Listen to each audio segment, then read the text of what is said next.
Welcome to the Slop Farm. Enjoy the video.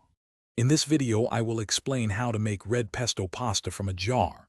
First, gather your ingredients, including your favorite pasta and a jar of delicious red pesto. Next, cook the pasta until it's perfectly al dente, just right. While the pasta cooks, gently warm the red pesto sauce in a pan. Finally, combine the warm pesto with the cooked pasta, toss well, and serve immediately for a delicious and easy meal. To start, select any pasta shape you love, whether it's penne, spaghetti, or fusilli. Bring a large pot of water to a rolling boil, adding a generous pinch of salt to season the pasta from within.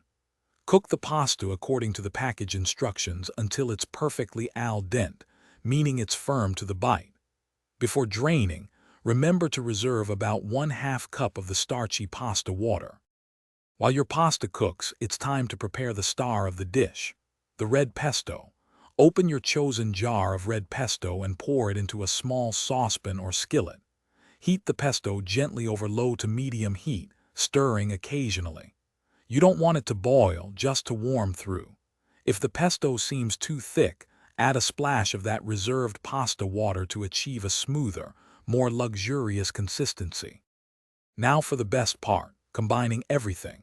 Once your pasta is drained, immediately add it to the saucepan with the warm red pesto. Toss everything together thoroughly, ensuring every strand of pasta is beautifully coated in the rich sauce.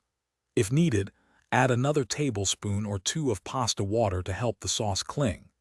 Garnish with fresh basil leaves or grated Parmesan cheese, then serve your delicious red pesto pasta right away.